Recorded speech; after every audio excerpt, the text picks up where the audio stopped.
11 साल हो गए हैं। 11 साल हो गए। प्रधानमंत्री जी, देश जानना चाहता है कि आपने 11 साल में देश के कितने युवाओं को रोजगार दिया, आपने देश के कितने युवाओं को आत्मनिर्भर बनाया। प्रधानमंत्री जी आत्मनिर्भर भारत बनाने की बात कर रहे थे। कल के उनके भाषण से परिलक्षित हो रहा था कि वो स्वयं किसी पे निर्भर हैं, समझ रहे हैं। और वो लाल किला से आरएसएस का बखान कर रहे हैं। कितने आपने बिहार में उद्योग धंधे लगाए, बिहार में पलायन रोकने के लिए आपने क्या किया, बिहार देश में सबसे गरीब राज्य क्यों है, बिहार की प्रति व्यक्ति आय देश में सबसे कम क्यों है, बिहार में प्रति व्यक्ति निवेश सबसे कम क्यों है, बिहार में देश में सबसे कम साक्षरता दर क्यों है। अब इन्होंने वोटबंदी के जरिए क्या करना शुरू किया। अब ये कहते हैं कि मतदाता भी मेरी पसंद का हो, जो इनको वोट नहीं देगा उसके नाम भी काट देंगे। तो इसके विरुद्ध में कल से यात्रा शुरू है सासाराम से। श्री राहुल गांधी जी, तेजस्वी जी, हमारे गठबंधन के CPI ML, CPI, CPM, VIP party के सभी नेता वहां उपस्थित रहेंगे। राज्यसभा सांसद संजय यादव का बड़ा बयान सामने आया है। संजय यादव ने प्रधानमंत्री नरेंद्र मोदी के बयान को लेकर जोरदार हमला किया है, तो वही मुख्यमंत्री नीतीश कुमार पर भी, उनके ट्वीट पर भी जोरदार हमला किया है। लेकिन आपको बता दें कि बिहार में राहुल गांधी और तेजस्वी यादव की यात्रा की शुरुआत कल से होने वाली है, और उस यात्रा से पहले संजय यादव ने प्रधानमंत्री मोदी और नीतीश कुमार पर जोरदार हमला बोला है, और यह कहा है कि बिहार में मुद्दे पर बात होनी चाहिए।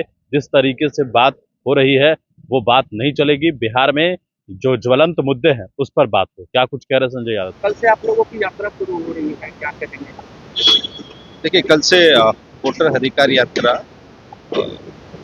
लोकसभा में नेता प्रतिपक्ष आदरणीय श्री राहुल गांधी जी, बिहार विधानसभा में नेता प्रतिपक्ष श्री तेजस्वी यादव जी और हमारे इंडिया गठबंधन के तमाम साथी सहयोगी दल, जिस तरह से पिछले 26 जून से चुनाव आयोग ने जो आनन फानन में मतदाता सूची पुनरीक्षण कार्यक्रम की शुरुआत की थी, और 27 जून से तेजस्वी जी लगातार कह रहे थे कि इसमें अनेक विसंगतियां हैं, चुनाव आयोग की तरफ से पारदर्शिता नहीं बरती जा रही, चुनाव आयोग का एक पक्षीय रवैया था, चुनाव आयोग से जो हमारी मांगे थी, शिकायतें थी, शंकाएं थी और जो हमारे सुझाव थे, उन पे भी चुनाव आयोग ने कोई अमल नहीं किया। तो लगातार फिर उसके बाद दिल्ली में भी चुनाव आयोग से बैठक हुई, पटना में भी हुई, उसके बाद बिहार बंद हुआ, बिहार विधानसभा में भी, वहाँ संसद के दोनों सदनों में भी, राज्यसभा लोकसभा में भी 300 से अधिक सांसदों ने निर्वाचन आयोग तक पैदल मार्च भी किया, और सबसे महत्वपूर्ण हम लोग कोर्ट में भी गए। तो चुनाव आयोग ने तो अपना अड़ियल जो रवैया अख्तियार किया हुआ था, उन्होंने तो कुछ सुना नहीं, क्योंकि वो तो भारतीय जनता पार्टी के प्रकोष्ठ के रूप में जो वहाँ से दिशा निर्देश प्राप्त हुआ उसके अनुसार चुनाव आयोग काम कर रहा था। लेकिन माननीय उच्चतम न्यायालय ने हमारी बातों को, राष्ट्रीय जनता दल की एक पार्टी थी कोर्ट में, तो उन्होंने भी माना, और उन्होंने जो 65 लाख लोगों के जिनके नाम काटे हैं उनकी सूची सार्वजनिक करने का निर्देश दिया है, आधार को दस्तावेज के रूप में मानने की बात हुई है। तो ये हमारी एक आंशिक जीत है। अभी भी कोर्ट में सुनवाई जारी रहेगी, और हमारी भी जो चुनाव आयोग अब जो सूची प्रकाशित करेगा उसके बाद क्या रहेगा वो सब हम चीज एक देखते रहेंगे। देखिए, 11 साल हो गए हैं। 11 साल हो गए। प्रधानमंत्री जी, देश जानना चाहता है कि आपने 11 साल में देश के कितने युवाओं को रोजगार दिया, आपने देश के कितने युवाओं को आत्मनिर्भर बनाया। प्रधानमंत्री जी आत्मनिर्भर भारत बनाने की बात कर रहे थे। कल के उनके भाषण से परिलक्षित हो रहा था कि वो स्वयं किसी पे निर्भर हैं, समझ रहे हैं। और वो लाल किला से आरएसएस का बखान कर रहे हैं। तो प्रधानमंत्री जी में आत्मविश्वास की कमी थी। ऐसा लग रहा था कि वो अपनी मंशा, जो उन पे कुर्सी का खतरा मंडरा रहा है, वो अपनी मंशाएं किसी और को एड्रेस कर रहे थे। वो राष्ट्र को संबोधित नहीं कर रहे थे, वो जिनको रिपोर्ट कर रहे हैं वो उनको एड्रेस कर रहे थे, ऐसा प्रथम दृष्टया प्रतीत हुआ।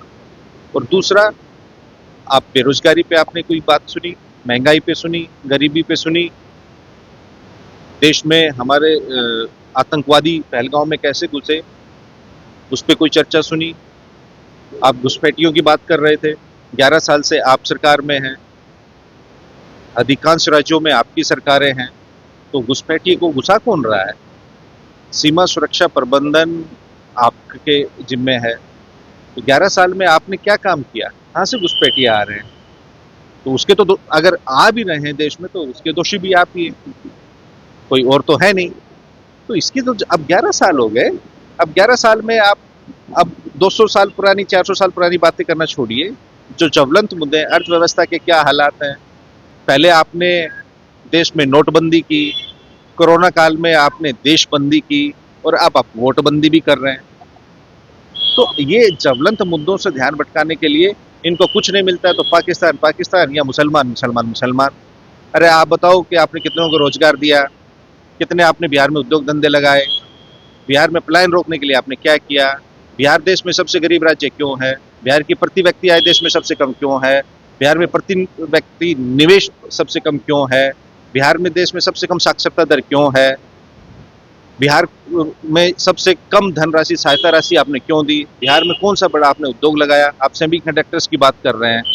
आप ये बताइए कि बिहार में आपने एक सुई भी लगाने की कोई कारखाना लगाया? आपने PM Shri mega textile park योजना के तहत देश भर में 7 मेगा टेक्सटाइल पार्क दिए। बिहार को आपने क्या दिया? बिहार इतना बड़ा कंज्यूमर स्टेट है तो आप बिहार के लिए क्या कर रहे हैं?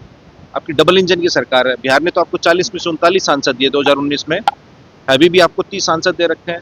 कम से कम बिहार आपको जो वोट देता है उसकी मजदूरी तो दे दीजिए बिहार को। आप जूट मिल, चीनी मिल, कॉटन मिल, पेपर मिल कुछ तो शुरू कीजिए। टेक्सटाइल पार्क आप यहाँ नहीं लगाते हैं, किसी प्रकार का इंडस्ट्रियल क्लस्टर आपने नहीं लगाया है। एजुकेशन में बिहार में आपसे पटना यूनिवर्सिटी को केंद्रीय विश्वविद्यालय का दर्जा देने की मांग की थी, आप वो नहीं दे पाए। आपने किया क्या है बिहार के लिए? सब कुछ तो आप गुजरात के लिए कर रहे हैं। भाई बिहार देश का जनसंख्या के आबादी के अनुसार देश का तीसरा सबसे बड़ा राज्य है। हर 10वां भारतीय बिहारी है, हर 10वां भारतीय बिहारी है। तो आप हर 10वें भारतीय के लिए क्या कर रहे हैं? आप बिहारियों के लिए क्या कर रहे हैं? खाली आएंगे, अब भाषण देंगे। 5 बार आ चुके हैं, आप बता दीजिए आपको क्या दिख रहा है? तो ये हम सिर्फ मुद्दों की बात करते हैं। हमारे नेता तेजस्वी जी 2020 में उन्होंने मुद्दों की बात की, अभी मुद्दों की बात कर रहे हैं। अब इन्होंने वोटबंदी के जरिए क्या करना शुरू किया? अब ये कहते हैं कि मतदाता भी मेरी पसंद का हो, जो इनको वोट नहीं देगा उसके नाम भी काट देंगे। तो इसके विरुद्ध में कल से यात्रा शुरू है सासाराम से। श्री राहुल गांधी जी, तेजस्वी जी, हमारे गठबंधन के CPI ML, CPI, CPM, VIP party के सभी नेता वहां उपस्थित रहेंगे। कल मुख्यमंत्री ने भी एक नौकरी रोजगार का ऐलान कर दिया। मुख्यमंत्री जी का अभी हम ट्वीट देख रहे थे, उन्होंने कहा है कि हमने बिहार के 50 लाख युवाओं को नौकरी और रोजगार दे दी। अगर आपने 50 लाख युवाओं को नौकरी रोजगार दिया तो उनकी सूची सार्वजनिक कर दीजिए। 50 लाख युवाओं को मोदी जी ने 11 साल में नहीं दिए हैं, इन्होंने बिहार में दे दिए।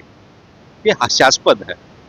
मुख्यमंत्री जी को खुद नहीं पता होगा उनकी तरफ से कौन ट्वीट कर रहा है या उनकी तरफ से कौन फेसबुक पोस्ट लिख रहा है।